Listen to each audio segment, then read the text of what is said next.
Hi guys, in another video by MTech Pro. Samsung is coming off of a disappointing launch for its Galaxy S9, but that doesn't mean the company is shaking things up for its next major smartphone.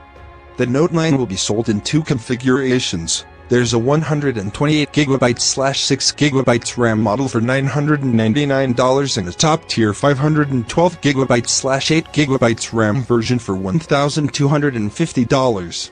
Pre-orders begin on August 10th, and the phone will be available on August 24th at all major carriers or direct and unlocked from Samsung.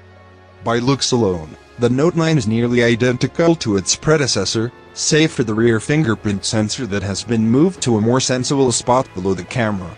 All of Samsung's other hardware signatures like water resistance, fast wireless charging, expandable microSD storage, and the headphone jack are still here.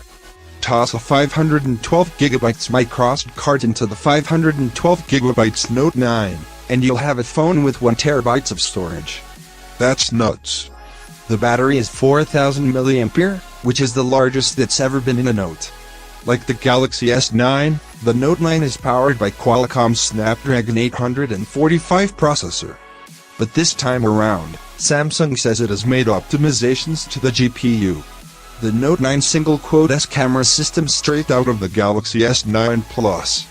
You get the same two 12-megapixel cameras and the same dual aperture f/1.5 or f/2.4 trick with the primary, wide-angle camera.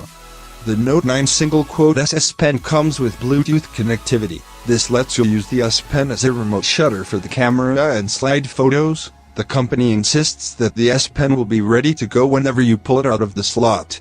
Thanks for watching everybody. Don't forget like and subscribe, share if you liked.